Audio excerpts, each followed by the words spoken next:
So in week 4, we read 2 Kings 4, and both the widow and the Shunammite women are preparing for God's blessing and having to work to partake in the work toward receiving the blessing rather than despair in their circumstances. So rather than just saying, I'm stuck, they are asking God for help, and they are saying, we'll do whatever it takes to receive from you. So they're being a part of that work in order to receive the blessing. They're putting in the work. Just as we see Abraham and the rest of the patriarchs are going to have to do. There's things that God tells us to do, and we don't always know why. Sometimes they are really crazy. I've heard many a story that of things that people do in complete faith and don't always know why they do it, but they are certain then that they are being sensitive to the word of the Lord, as long as it aligns with scripture as well. So here, Elisha could have helped this widow by collecting the jars himself and doing the process, but instead he tells her not only to get jars, he says, go to your neighbors and ask to borrow them. Why? Because she had to take them back. And what was she going to tell her neighbors when she's taking them back? Taking the jars back to the neighbors. She had a testimony. She was going to have a testimony to tell them. And that's why he says, borrow them from your neighbors. So reach out for help.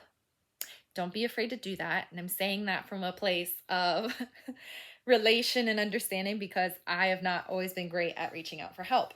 So we need to reach out for help. And part of the reason we reach out for help, especially within our praying and body of Christ community, is because when we reach out and ask people for prayer, and then we get to come back and testify to how that prayer was answered, it blesses us all. It bonds us all as a body of Christ. So that is always something you need to think of. Is you might think that what you're asking for help with isn't as important as what somebody else is dealing with, or that you don't need to ask for prayer for every little thing. And you don't, but you asking for prayer, or asking someone, telling them, I really need help, whether it's financially or resourcefully, time, I need a ride, you are allowing people to bless you.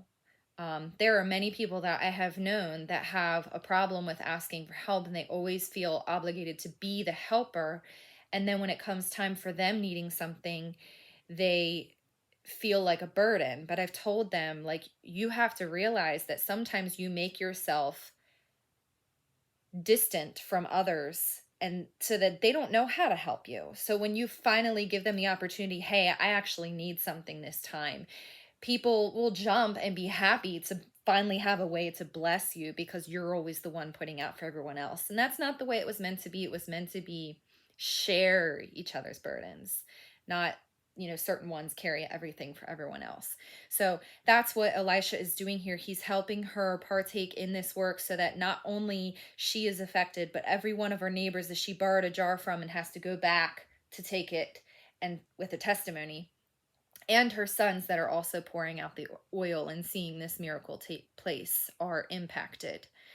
And then the woman from Shunem, which means double resting place. We're going to see a lot of that between these 2 weeks of readings here.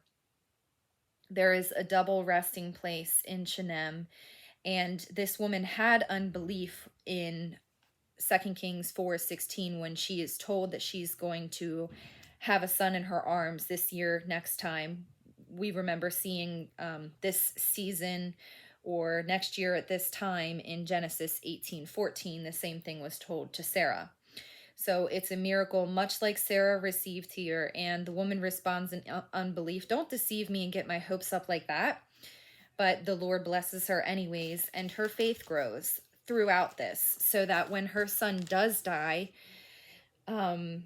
she is preparing for life. She's preparing for a resurrection rather than preparing for a burial, rather than announcing death to her neighbors and even telling her husband. She tells her husband, don't worry, it's fine. she is going to believe that there's going to be something done here, that this blessing isn't just getting taken away from her, but that this is a chance for her faith to grow as it had grown when she had this miracle child. When Elijah and Elisha, this was not the first time that a child was raised from the dead. We also see it in 1 Kings 17. And when they did these resurrections, they had to perform a ritual and essentially beg God out of their faith and show that they were connected, that they were sharing the burden of this death with this family, and that they wanted this resurrection for the good of the people that they were praying for, more than they wanted it for their own show of power. So they essentially had to beg God and prove their connection with the lost. Whether that was for God to know, probably not, because he knew their heart and their mind, but it was also something witnessed by the people around and by the unseen realm. Remember, there are always messengers of God and fallen of God that are able to observe the things we do.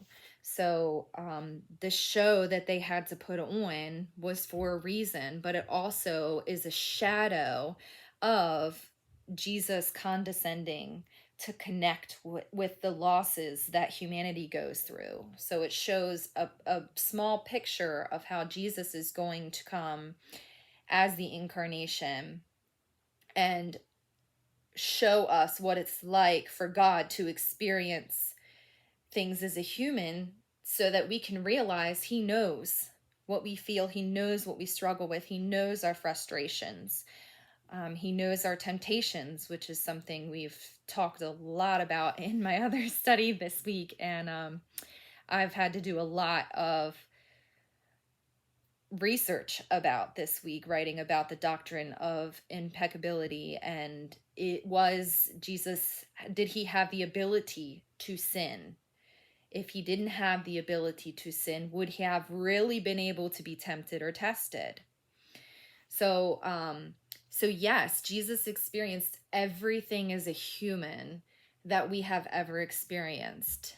How, especially for women, we can't always explain, but that's where faith comes in the fact that God said Jesus was so that I could appear and they could know that God is among them. Emmanuel, God is with us. So Elijah and Elisha had these limitations, but we see a shadow of what Christ is going to complete.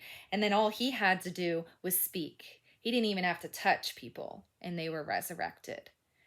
And then, that final resurrection was made complete in him. So what we see all through these readings in the Torah and the prophetic books is always constantly a shadow of what is to come. There's all these multifaceted ways that we see the character of God through these characters that we are reading about, and through these stories, and how Jesus Christ completes and perfects every one of them. We can see the humans that are striving to make these things come true, and then Jesus that just speaks and walks and ministers with authority. And then Luke 17:28 through 37 was our gospel reading, and that refers, remember, it was week 4, we had been reading about Sodom and Gomorrah. That refers to the times, the seasons, and the fact that people were governing their own time, that they were going about their daily business, eating and drinking, buying and selling, farming and building, until the morning Lot left Sodom. So it's referring to the fact that you need to be alert to the heavenly government of God and the times, the seasons, the festivals, the things that he has ordained in his word, and that will help you to know him better. But if you're going to go about your daily business and governing your own time and making your own plans, then you can expect to be somebody that is more left or departed from God, rather than being the one who is taken, which is to mean joined to or receiving Christ as your covering. Covering is great because you're protected, you're provided for, you're looked out for. You have somebody else that's responsible for you that you can trust when things are out of your control. That's great. But you also need to learn submission and trust to that covering, because you cannot take one part of God or one part of Jesus without it all. It's all or nothing. You don't just get the covering and then forsake the rest. So moving on now to week 5. Chayei Sarah, the life of Sarah. We read Genesis 23 to 25, 18, and I'm just going to go through a quick synopsis of some of the things I noticed through the reading. I hope this helps lead all of you as you're getting this before you meet this Saturday. And then I will maybe answer a few of your questions, if you have any, in the next video, but we'll just go on right on with week 6 next week. So I want to jump back to verse 21 and just go over that verse, 21:1. It says, the Lord kept his word and did for Sarah exactly what he had promised. That's the NLT version. And the Hebrew for Sarah or Sarai means princess, which is daughter of a king. So let me reread that verse with the meaning of Sarah's name being known to you. The Lord kept his word and did for his daughter exactly what he had promised. Because remember, the Lord is our king, no? So you were his daughter. You were his princess. The Lord kept his word and did for his daughter exactly what he had promised. Let's hold on to that. And, that is the summing up, as I see it, of Sarah's life. Her age and death is the only record of any women in the Bible, and we are told to look to her example in Isaiah 51, 1-2, and 1 Peter 3, 3-6. Abraham recognizes himself as a sojourner in this Genesis 23 opening.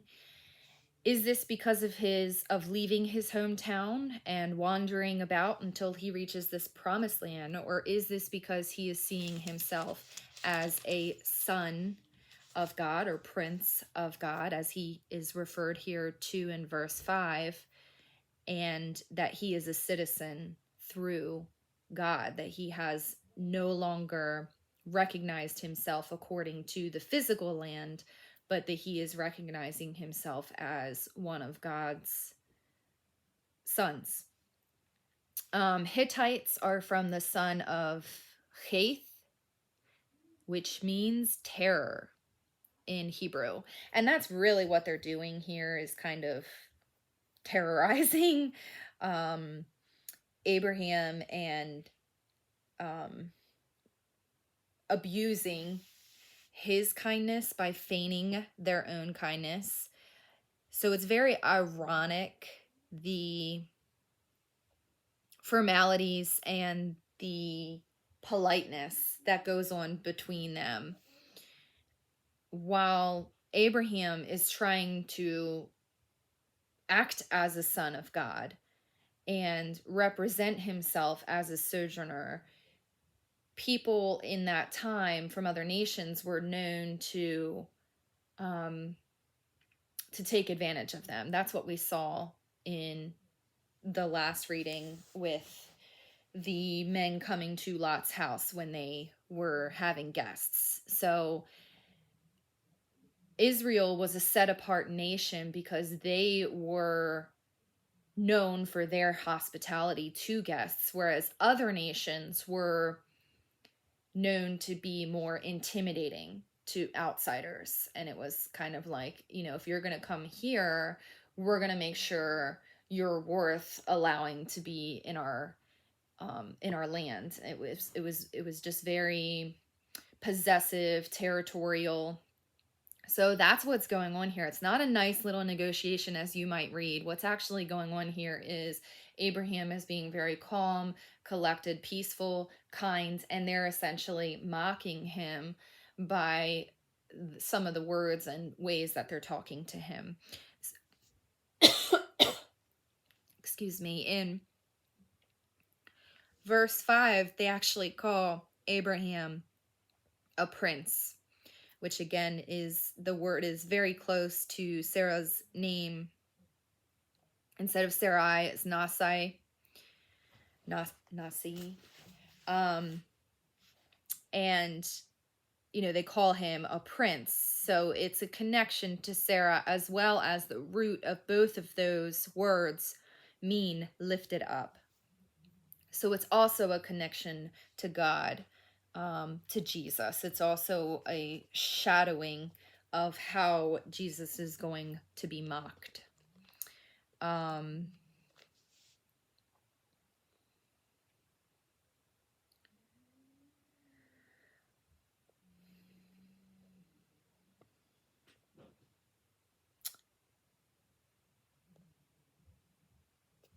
Sorry, I'm just trying to make sure I'm going in order here because my notes are a little bit out of order. So in verse 5, he's referred to as a prince. This is the connection to Sarah's name.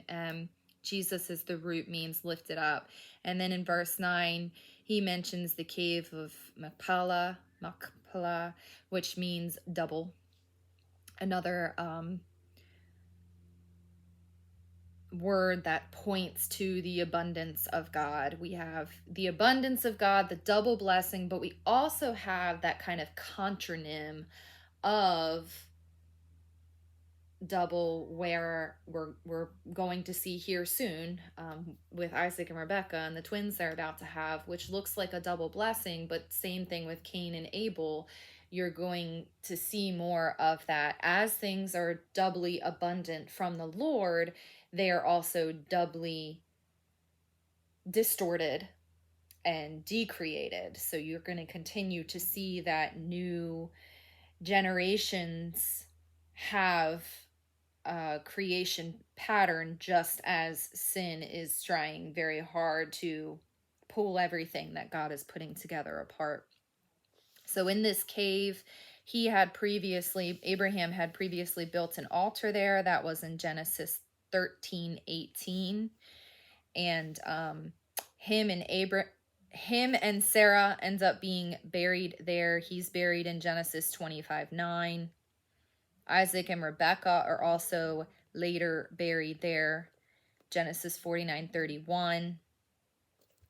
And Jacob and Leah also in 49:31. And Jacob is Genesis 50:13. So it is known as the burial place of the patriarchs. And as I said, this negotiation between them is done with feigned kindness from the Hittite, but a very genuine and truthful example, a godly example of Abraham, who does not normally, at that price, 400 shekels is actually like a king's ransom. It's a huge, ridiculous price for the land that he is asking for, and it's what people would pay if their king had been kidnapped and they needed to get the leader of their nation back. And usually it wasn't paid because it was ridiculous. So Abraham pays it, both rather than bargaining, which would be a normal thing to do, is bargain back and forth. And even when the Hittite at first says, "Oh, you can have any that you would pick," and like, again, it's just kind of a mocking, because it's very apparent that Abraham's not just going to take any land, because it's not going to be legally his if he doesn't actually buy it. And if he were to say, "Oh, great, thank you, well, I picked that one," they would probably beat him to death or send him away, because they'd be like, you think I'm a stupid man? You're going to take advantage of me? This was like just a feigned politeness that was taking place here. Very disrespectful and unhospitable. So 400 shekels is what Abraham pays, but it is important to him to pay that because he believes he is entering into this promised land that God has given him. And then remember, there's another reference to Jesus, who is God, later paid 30 shekels for Judas Iscariot to betray him. Jesus is not paid. He is paid for by the price of a slave, which was only 30 shekels, in contrast to this 400 at this time. So moving on forward to Genesis 24, the hand under the thigh from the servant is another way of covenant binding. Remember, we have seen so far the animals cut in half. Well, here is another. We moved from the cutting of beasts to the cutting of flesh and circumcision. And now with the hand under the thigh, the hand is close to the area of circumcision to remind them of the seriousness of the covenant, and that you are not only making a covenant with me, but because I am circumcised and covered by God, you're making a covenant that God is going to uphold for me. So you better keep it or your flesh will be cut as the circumcision has done. So it's close to the having of the beasts in Genesis 15, but now we are doing it by connection through the circumcision. It was important that Isaac not marry a Canaanite woman, but that his wife must be brought to him in the promised land. And in Genesis 4, we see through these characters of Eliezer, the servant or messenger, and Rebecca as the church or the bride of Christ, and then we see Isaac as as Jesus Christ, as the shadow, as the pointed figure toward what is coming. Eliezer means God of help. So he is the helper here. He goes ahead as the servant, the messenger, paving the way. He's obeying and honoring his master. He names the master's son as heir rather than trying to say, well, I've been handling his affairs. He's his oldest living servant. At one point, he was actually named as the heir when Isaac was not born. But instead of giving himself the credit or the honor, he names his master's son as heir. He has a lot of respect for them and is willing to serve them without receiving notoriety. He is looking for the woman who would leave her own family and cleave to her husband's family. And that's exactly what Abraham wanted. So he is following his master's orders. And there is a sense of urgency and clarity in his asking a response from Laban and Bethuel, who are trying to say, well, wait 10 days. No, you guys, I must leave and I must, take her with me or not. So he sees the sense of urgency in that a mission is being done here, which is something that conveys what a servant or a messenger of God must do. And then Rebecca we see as the church or the bride of Christ. The father goes to acquire a bride for his son. This son is prepared for death and resurrection. That's what we see through Abraham and Isaac's relationship and God and Jesus's relationship. The servants are sent forth to pave the way for both the bridegroom and to send for the bride. The bride is a woman of character and she is willing to work to her word. So she offered to get water for the camels, and that would have been a lot of work because camels can drink, I thought I wrote it down here, but a ton of water. So it would have taken her hours to really draw all the water for all of Eliezer's camels. So she was not just saying, I'll get the water and then he sat there and watched her do it to be sure that she was going to follow through with what she said she was going to do. And she did. And she, she didn't complain. She didn't be like, are you going to help me? I'm sure she was thinking that. But he wanted to make sure that this was a woman who was willing to partake in the work, who was going to be a partner equal to Isaac and take on his ministry alongside of him, not just watch him do it and support and encourage and stand in the shadows. No, God wants a male and a female side by side together. And remember, his name means God of help. God is also the helpmate at times, just as the woman comes in and is a partaker beside a co-worker, beside the male. So she is also modest when she covers her face with the veil and excited to know her groom. So remember, she is presented this idea of Isaac before she ever even gets to meet him. And she is excited and ready and willing to leave her family and cleave to his in faith that this is going to be good as it sounds. She trusted in the servant's word about Isaac and in his care of her until then, while they traveled to meet him. Much like women in the church, Rebecca is seen as chosen, as we read in Ephesians 1, 3 through 4. She is seen as valued, as we read about ourselves in Ephesians 3, 10 through 11. She is partaker, John 17, 22 to 23. She is faithful and she is identifiable in Eliezer's prayer to the Lord to help me identify this right woman for Isaac. She is identifiable.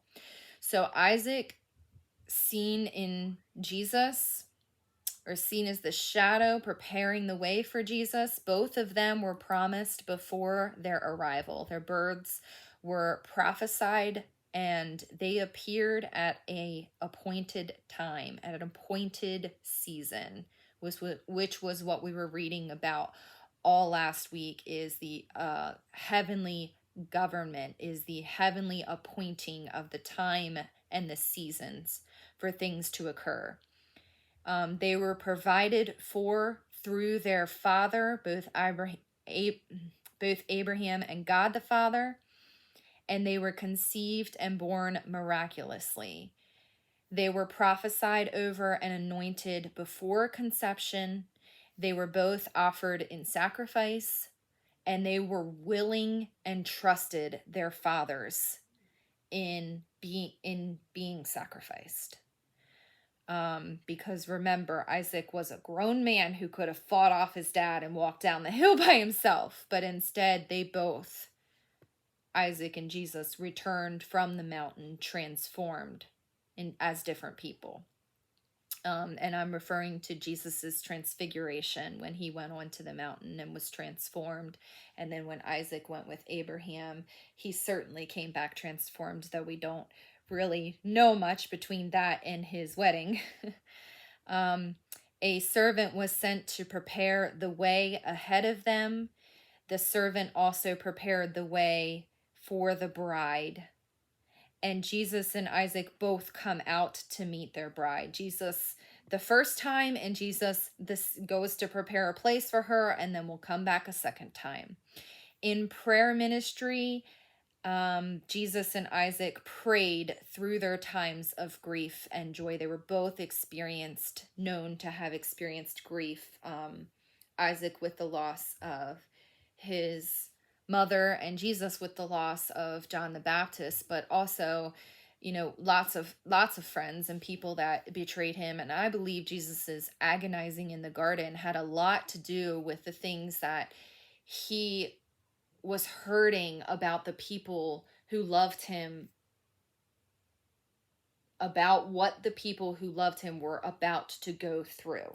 I don't think he had a human fear of death, because I think he knew through Isaac and Abraham, through these stories of the prophets resurrecting people, I don't think Jesus had a fear of death. I know there are some theories and church fathers that say that he was agonizing in the garden because he had to experience the real human fear of death and the unknown.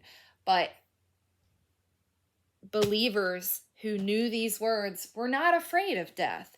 I think what we fear is what's going to happen to the people we leave behind. And I really think that that's what Jesus was agonizing over, is what is my mother going to go through? What are my brothers going to think? What kind of pain they're going to endure? I think he grieved over Judas Iscariot. Now, I don't know if he knew what he was going to do or not, but the fact that he would not be able to comfort them and let them know, hey, in 3 days, it's going to be good. It's going to be okay. That's what I would agonize over if it were me. And I think that Jesus experienced all the things, even more than what I would. Genesis. So we also see a picture of that in our gospel reading this week for week 5 of Jesus meeting a bride, a part of the bride of Christ, in the Samaritan woman at the well. John 4:3-14 was our reading, and the way that he approaches her is very much like this meeting at the well between Eliezer and Rebecca.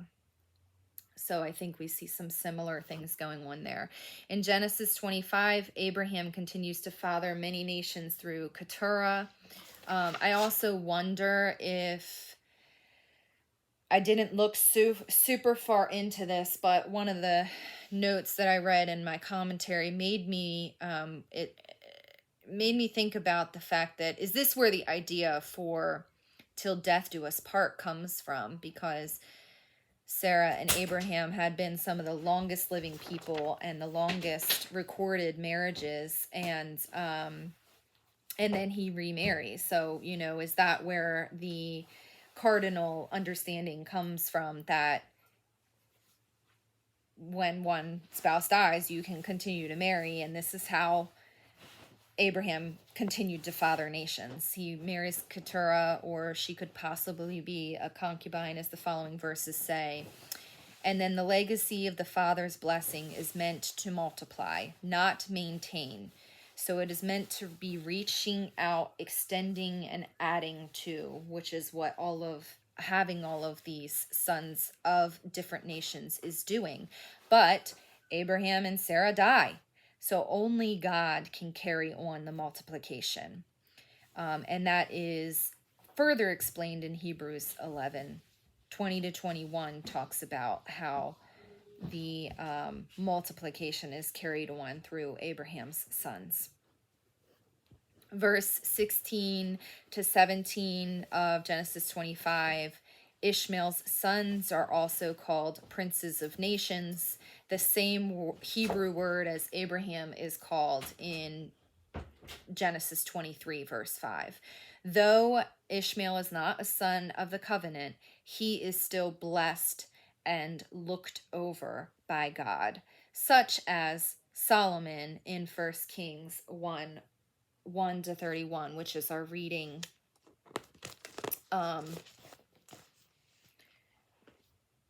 in the prophets this week. But, well, Solomon was certainly chosen by God, like Isaac was, so maybe I said that kind of wrong there. But even with the blessing of wisdom that Solomon had, he did not use that tool super well. And as it's said in Ecclesiastes, he certainly had to learn that the hard way.